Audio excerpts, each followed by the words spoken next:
Now, while you're still standing, keep that lovely smile on your faces. And those of you who aren't smiling, start smiling.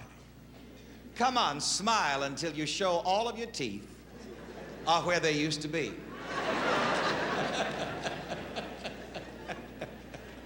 Because around here, we always say there is healing and blessing even in a smile.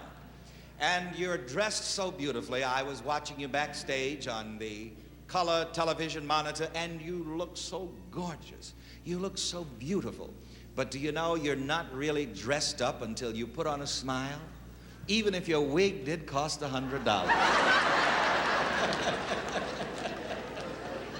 So listen, there are thousands of us here today, and others still coming in, going all the way up into the rafters here. But I don't want any of you to be strangers. Because here in this church, once we enter these doors, we are all children of God. There's only one race here, and that is the race of God's children.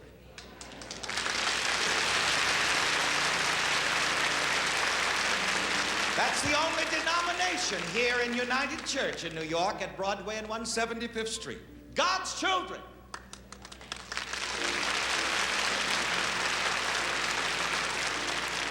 As we say, if anybody asks you who I am, tell him I'm a child of God. That's what we are around here.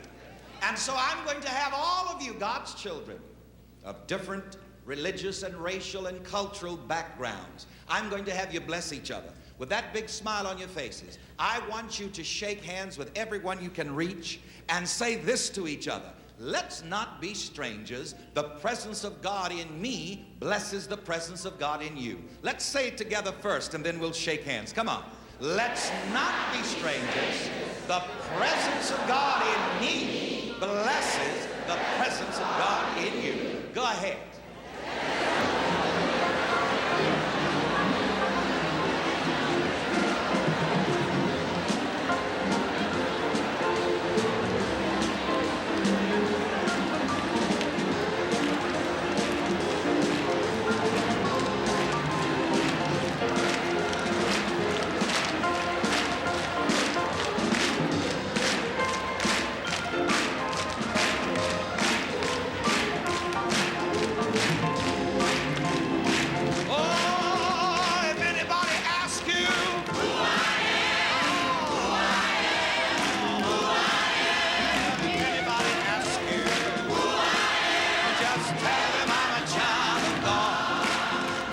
Anybody ask you who I am, who I am, who I am? If anybody ask you who I am, tell them I'm a child of God. Anybody want to know who I am, who I am, who I am? Anybody ask you who I am? You're going to tell them I'm a child of God. Well, if anybody ask you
I'm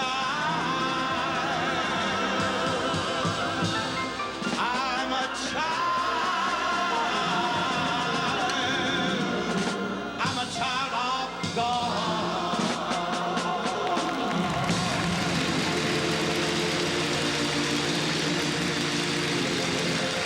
Let me tell you something before you sit down.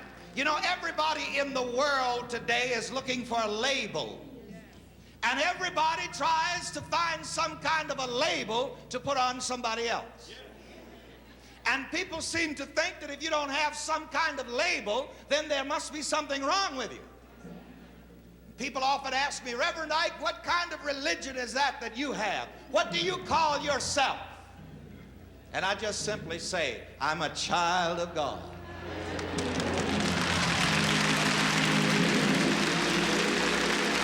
And that's all I'm going to admit to. I'm just a child. I'm a child of God.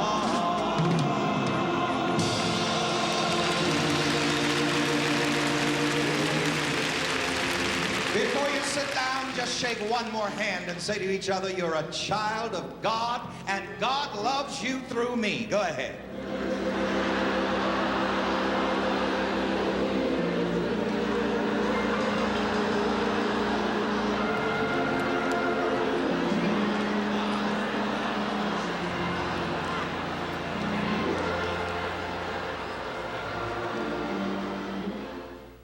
We're moving along right now, and I see a lady sitting over there with a red and black hat on, who's been attending this ministry and supporting this ministry ever since I first came back to the city of New York to do evangelistic work. She's sitting over there with her husband. And it's been a little while since I talked to both of them together. As a matter of fact, it's been several years. They know who I'm talking about, so I want them to start making their way over here and stand over there with Reverend Counsel for a moment. It's been a few years since I spoke to both of them together. About the first time that I spoke to this little lady, and she's an evangelist lady. She'd been, you know, like most evangelists, going around trying to get people saved, and it looked like she could get other folks saved, but she couldn't do a thing with her husband. All he would do was drink liquor. And I guess just about every evangelist that came to town, you know, she would go and say, oh, please pray for my husband, you know. He drinks and this, that, and the other, and, you know, just wouldn't do right. So I said, all right, I'm going to pray for him. And I prayed for her, and I prayed for him, and she began to tell me how they began to prosper, and he began to prosper, and he started slacking up on that bottle, you know. And then when we moved down here, every Sunday, I see one of our fine ushers who works here every Sunday. He has become one of our ushers, and I'm wondering if he's still off of that bottle. I'm talking about Mr. and Mrs. Latham. Give them a big hand as they come here to talk to us today. And we'll find out what's happening. Are you off of that bottle now? Yes, I am. Smoking too. How about that? I drank whiskey for about 45 years. I would leave home Friday morning. I would come back home maybe Sunday night sometime. Feeling bad, smelling bad, and looking bad.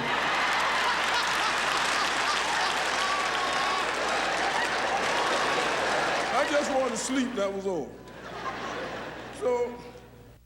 So finally, with your prayer and the prayer cloth, I finally got to the place I didn't want any cigarettes or nothing.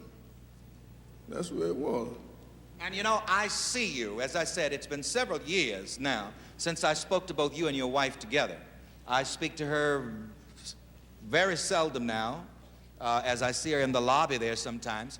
But I see you every Sunday working here as an usher. Isn't this beautiful? I'm going to talk to his wife in a moment because she's the preaching lady. That's why I'm giving him a chance first. But listen, people. I don't don't know what people call salvation. And here, you know, we're always discussing religious issues with some of our fundamentalist friends. They say, oh, does anybody get saved in Reverend Ike's service, you know? Well, I don't know what you call salvation or being saved, but here's a man who has just told us that he drank liquor for about how long? About 45 years. Here's a man who was on the bottle 45 years. And when he first started attending these services, he was so tipsy until he'd just go to sleep. Now here he is, all of his habits, all of his slavery to alcohol and nicotine is broken. And I see him here every Sunday, nicely, quietly, beautifully dressed. Doesn't he look like a gentleman? He's a decent man, a loving husband. I don't know what you call that. Maybe that's not salvation to you, but his wife knows it's salvation. Right, Reverend Ike. Well, I tell you, Reverend Ike, you know, when he first came here to New York City, I was just almost about to go out of my mind. Because I was down and out. I didn't have anything. I even was looking for a job, didn't have a job. Me and my husband, he was drinking. Every time he come to the house, he'd be drunk. And I said, Lord, I said, what is this now? I said, I prayed. I said, Lord, send some man here to New York City that can help me. So one night, I had the radio on, I turned the radio, and I heard this song says, what do you know about Jesus? I said, wait a minute. I said, listen. I said, I believe this is the right man. So I heard the congregation saying again. I said, well, I hope he come to New York City. So when I heard him say, come to New York City, Rockland Palace, I went that Sunday.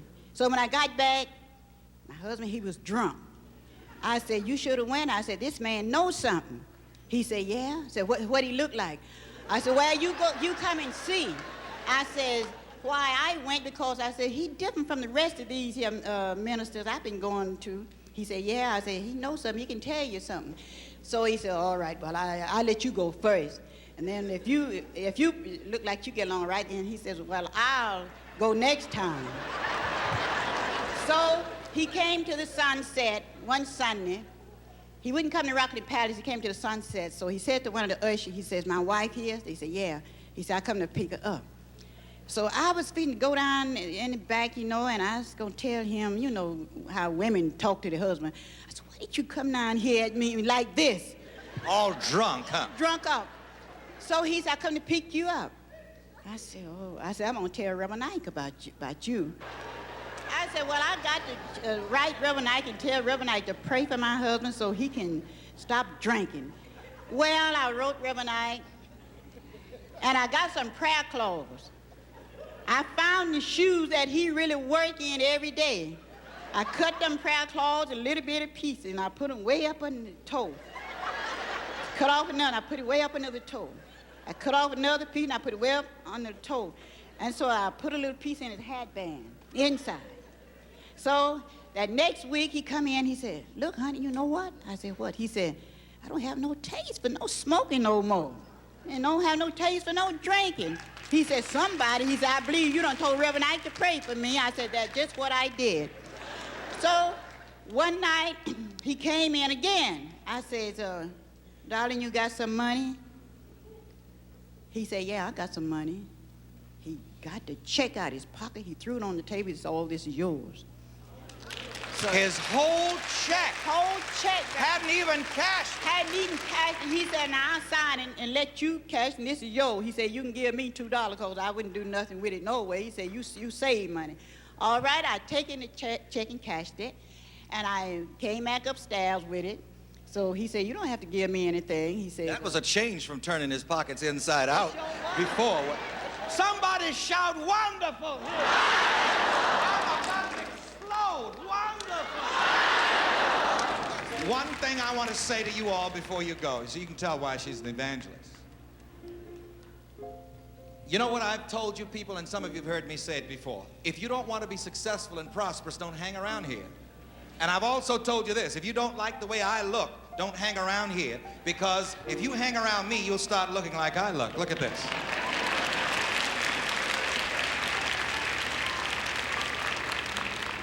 Aren't they beautiful? Don't they look prosperous?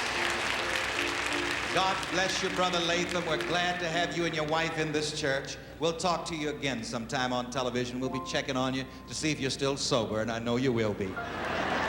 Huh? He don't drink no more, and he doesn't smoke anymore. My home is clean out now. I used to be ashamed for the saints and the minister to come around, but now I don't be ashamed. No smoking and nothing in my place, and it's just clean there. And I thank God for you, Reverend Knight. God bless you. All right, everybody, wave your hands and sing this chorus with me. Then sings my soul, my Savior unto thee. How great thou art! How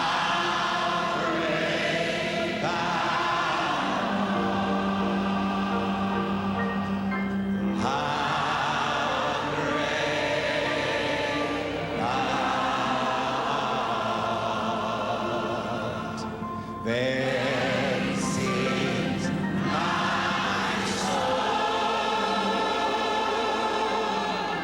my Savior unto thee. How great thou art!